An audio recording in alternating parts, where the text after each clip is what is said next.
चक्रवृद्धि ब्याज। आज हम लोग कंपाउंड इंटरेस्ट के बारे में पढ़ेंगे। कंपाउंड इंटरेस्ट में सबसे पहले आपको 3 मेथड समझना होगा। किसी भी रेशियो का किसी भी परसेंटेज का फ्रैक्शन वैल्यू और उसका कैसे 3 मेथड जैसे कैसे निकलता है वो हम लोग देखेंगे। जैसे मान लीजिए कि 10% है, 10% है और आपको 4 साल के लिए कंपाउंड इंटरेस्ट बोला है, या फिर 3 साल के लिए बोला है, या फिर 2 साल के लिए बोला है। ठीक, तो इसके लिए हम लोग 3 मेथड का यूज करेंगे। जैसे 10% का फ्रैक्शन कितना होता है 1/100। ठीक, वो सॉरी 1/10। ठीक, अगर 2 वर्ष के लिए पूछे तो इसके स्क्वायर कर देना है, तो कितना हो जाएगा 1/100। ठीक, इसको प्रिंसिपल मान लेना है। ठीक है, अगर ये 10% है 3 वर्ष के लिए पूछे तो इसको क्या करना है 1/10 का होल क्यूब और 1/1000 को प्रिंसिपल मान लेना है। ठीक है, 10% ही है और 4 साल के लिए पूछे तो 1/10 का पावर 4 ले लेना है और 1/10,000 आपको क्या हो जाएगा प्रिंसिपल हो जाएगा। ठीक, तो प्रिंसिपल क्या बना, जो नीचे वाला आ रहा है 2 साल के लिए तो 2 का स्क्वायर कर लिए हम, और नीचे जो 100 है उसको प्रिंसिपल मान लिए। फिर 10% का फ्रैक्शन वैल्यू निकाल लेना है, जो भी दे 12.5% दे तो 12.5% देगा तो 1/8 होगा। ठीक, या फिर 8 से 1/3 दे तो 1/12 होगा। 12.5% 1/8 37%, 3/8 जो भी दे उसका फ्रैक्शन वैल्यू लेकर 2 साल के लिए दे तो उसके स्क्वायर करके नीचे वाले को प्रिंसिपल मान लेना है। 3 साल के लिए तो क्यूब करके उसको प्रिंसिपल मान लेना है, और 4 साल के लिए पूछे तो पावर 4 लेके उसको नीचे वाले को प्रिंसिपल मान लेना है। और मानने के बाद क्या करना है ये देखिए।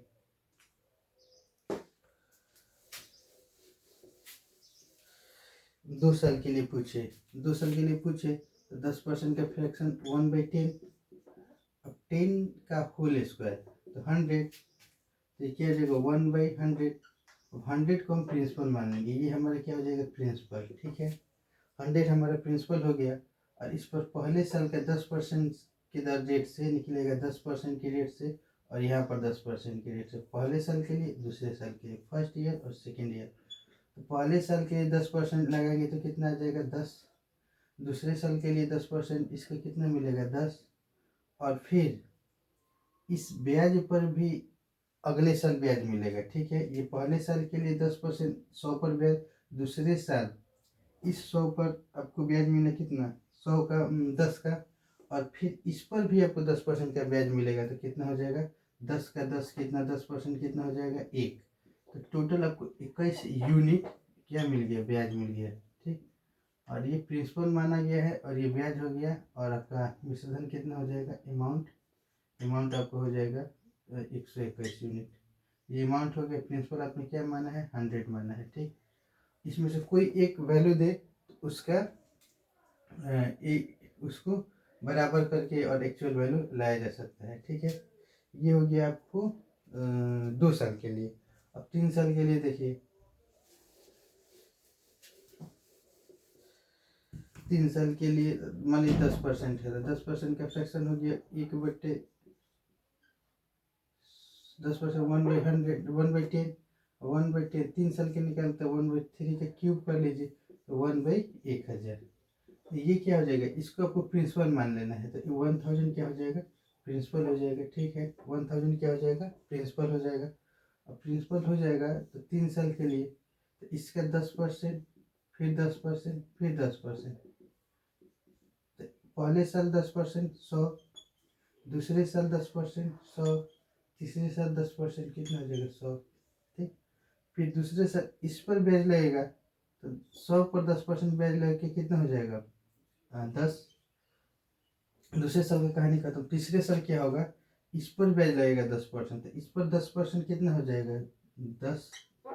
फिर इस पर भी ब्याज पर भी ब्याज लगता है, कंपाउंड इंटरेस्ट में ब्याज पर भी ब्याज लगता है, तो इस पर ब्याज लगेगा तो 10, इस पर ब्याज लगेगा 10, और फिर इस पर भी ब्याज लगेगा आपको कितना 1 यूनिट, 10 का 10% 1। ठीक, टोटल आपका ब्याज कितना हो गया 100 100 200 300 और 331। तो आपका कंपाउंड इंटरेस्ट कितना हो गया 31 यूनिट, 31 यूनिट प्रिंसिपल आपका 100 यूनिट है, 1000 यूनिट है आपने माना है।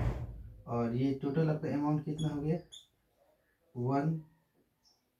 कंपाउंड 331 यूनिट हो गया, 100 और 331, 1331 यूनिट हो गया आपका अमाउंट। ठीक है, अब देखिए 4 साल के लिए भी देख लीजिए।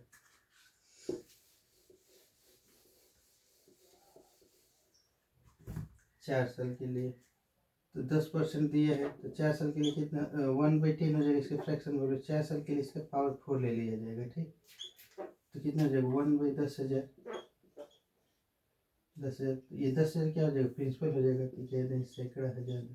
इसको क्या मान लीजिए प्रिंसिपल, पहला साल, दूसरा साल, तीसरा साल और चौथा साल। ठीक, तो पहला साल 10%, फिर 10%, फिर 10%, फिर 10%, 10% प्रिंसिपल पर 10% कितना हो जाएगा आपका 100 रुपये। दूसरे साल के लिए क्या हो जाएगा, इस पर ब्याज हो जाएगा 100 रुपया, फिर इस पर भी ब्याज लगेगा 10%, ये कितना हो जाएगा 10 रुपये। ठीक, तीसरे साल क्या होगा, इस पर तो ब्याज लगेगा ही लगेगा, मूलधन पर यानी प्रिंसिपल तो 100 रुपये तो मिलेगा ही मिलेगा, प्लस इस ब्याज पर भी ब्याज लगेगा, तो 100 पर ब्याज लगेगा 10, फिर 100 पर ब्याज लगेगा 10, और फिर 10 पर ब्याज लगेगा 1 यूनिट। ठीक, अब चौथे साल के लिए देखिए, प्रिंसिपल पर तो ब्याज 10% लगेगा ही, ये सब 1000 हो जाएगा, 1,000, क्योंकि 10,000 है ना, तो ये हो जाएगा 100 और ये हो जाएगा 10। ठीक, क्योंकि 10,000 है, 1,000 हो जाएगा, 10% 1,000, 1,000, 1,000, और फिर इसका 10% 100, और फिर इस 100 पर 10% 10। ठीक, अब देखिए चौथे साल के लिए देखिए, ये चौथे साल के लिए इस पर ब्याज लगेगा कितना, 10% के रेट से लगेगा आपका, इस पर 10% के रेट से लगेगा, हो जाएगा आपका 1,000 रुपये प्रिंसिपल। अब देखिए इस पर 10% लगेगा तो कितना हो जाएगा 100, ब्याज पर ब्याज, फिर इस पर 10% तो 100, फिर इस पर 10% तो 100। ठीक है, इस पर 10% तो 10, इस पर 10% तो 10, इस पर 10% तो 10, और फिर इस पर 10% तो 1 यूनिट। ठीक, टोटल आपका इतना यूनिट हो गया। इस चीज़ को समझने की कोशिश कीजिए। सबसे पहले क्या हो जाएगा, फर्स्ट ईयर में इस पर तो ब्याज लगेगा ही, तो 1,000, दूसरे साल इस पर ब्याज लगा तो 1,000, और फिर इस ब्याज पर ब्याज लगा तो 100। ठीक, तीसरे साल देखिए, इस पर ब्याज, इस पर 10% इंटरेस्ट कितना हो 1,000। अब 1,000 के बाद जो बचा हुआ जो ब्याज है उस पर भी ब्याज लगेगा, तो 1,000 का 10% कितना हो गया 100, ये तो ब्याज लगेगा ही लगेगा, तो तीसरे साल के लिए तो यहाँ पर 100 लिखा जाएगा। फिर इस पर भी 10% के रेट से ब्याज लगेगा तो 100, इस पर 10% के 10। ठीक, चौथे साल में देखिए प्रिंसिपल पर 10% ब्याज लगा, 1,000 बना।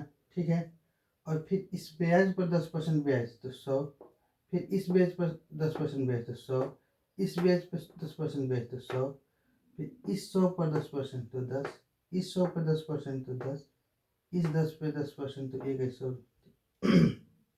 इस तरह से आपका ये जो है ट्री मेथड बनेगा। ठीक, अब देख लीजिए ये जो है यहाँ से यहाँ तक ये अमाउंट आपका हो गया सिंपल इंटरेस्ट, ये अमाउंट क्या हो गया सिंपल इंटरेस्ट, और ये जो है ये टोटल हो गया कंपाउंड इंटरेस्ट, ये हो गया ऊपर वाला सिंपल इंटरेस्ट, और ये जो अमाउंट है वो CI और SI का क्या है डिफरेंस है। ठीक है, CI इसको फिर से हम लोग समझते हैं दूसरे में।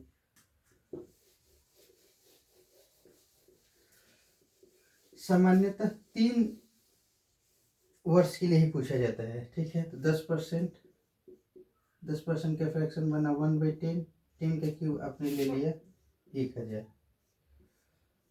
तो इसका 10%, इसका 10% और इसका 10% आपने निकाला, तो ये कितना जाएगा 100, फिर ये भी आ गया 100 और 100। ठीक है, 10% 100 आ गया, फिर इस पर 10% कितना आ गया 10, फिर देखिए तीसरे साल में देखिए इस पर ब्याज लगेगा तो हो जाएगा 10, फिर इस पर ब्याज लगेगा तो हो जाएगा 10, और इस पर ब्याज लगेगा तो हो जाएगा 1। ठीक, ये आपका थ्री मेथड हो गया। तो ये हो गया पहले साल के लिए ब्याज, ये हो गया दूसरे साल के लिए ब्याज, और ये हो गया तीसरे साल के लिए ब्याज।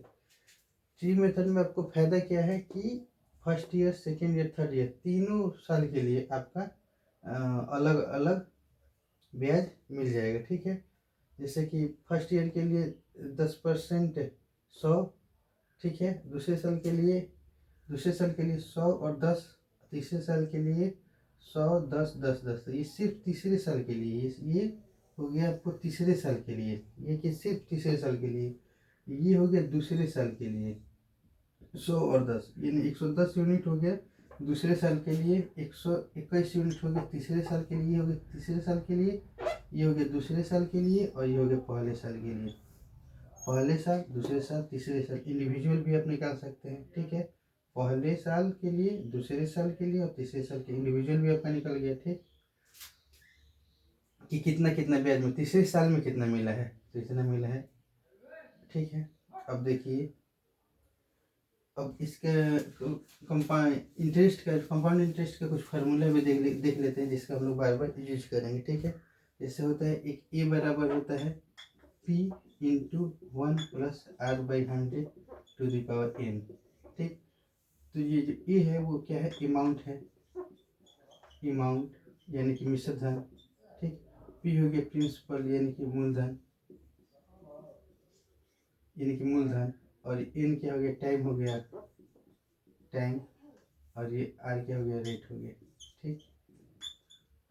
तो प्रिंसिपल, अमाउंट, प्रिंसिपल, टाइम और रेट, ये आपका हो गया ए बराबर P into 1 plus R/100 to the power n से आपका निकल गया, ठीक है।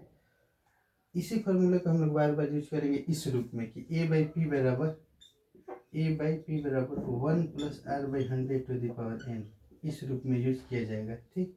और एक सेकेंड फर्स्ट बात ये भी जान लीजिए कि अगर हमको कहीं भी ये हमको ब्याज दिया रहेगा, ठीक, यानी कंपाउंड इंटरेस्ट दिया रहेगा, तो उसको हम लोग प्रिंसिपल में जोड़ के अमाउंट निकाल लेंगे। प्रिंसिपल दिया रहेगा और कंपाउंड इंटरेस्ट दिया रहेगा, तो एक मिनट,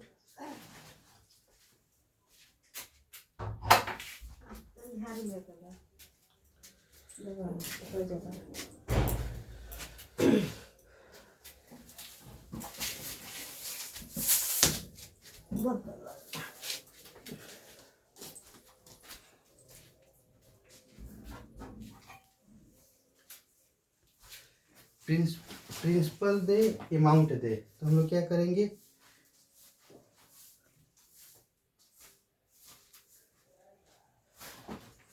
कंपाउंड इंटरेस्ट को प्रिंसिपल में जोड़ करके अमाउंट निकाल लेंगे, ठीक है। कंपाउंड इंटरेस्ट में प्रिंसिपल को जोड़ करके अमाउंट निकाल लेते हैं, ठीक। और एक क्या तरीका है, मान लीजिए कि 2 साल का दे, कोई भी हमको दे दिया, जैसे कि हमको दे दिया कि 1200 रुपये, ठीक। और 2 साल का कंपाउंड इंटरेस्ट पूछे, ठीक। और रेट दे दिया है आपको 8 से 1/3%, ठीक। 8 से 1/3% कितना होता है, 1/12 होता है, ठीक है। 8 से 1/3% दे दे, तो इसका 1/3 निकालिए, 1/3 कर लीजिए, तो कितना आ जाएगा, 4 12 8 से 1/3% 1/12, तो प्रिंसिपल का 1/3 निकालिएगा, तो कितना आ जाएगा, 400, ठीक।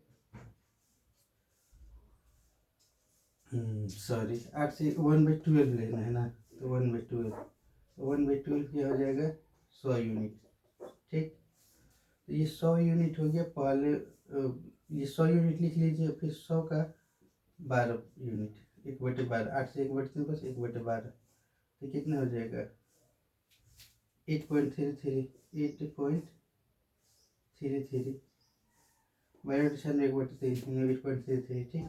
तो इसमें 2 से गुना कर लीजिए और फिर इसमें 1 से, तो ये हो जाएगा 200 और ये हो जाएगा 8.33, यानी कि 200 8.33, ये आपका हो जाएगा क्या, अमाउंट हो जाएगा, ठीक है।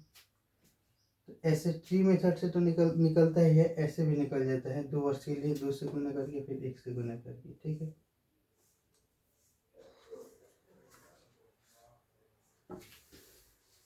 बाकी हम कुछ क्वेश्चन करते हैं, उस पर हम लोग समझने की कोशिश करेंगे, क्वेश्चन करेंगे फिर समझने की कोशिश करेंगे।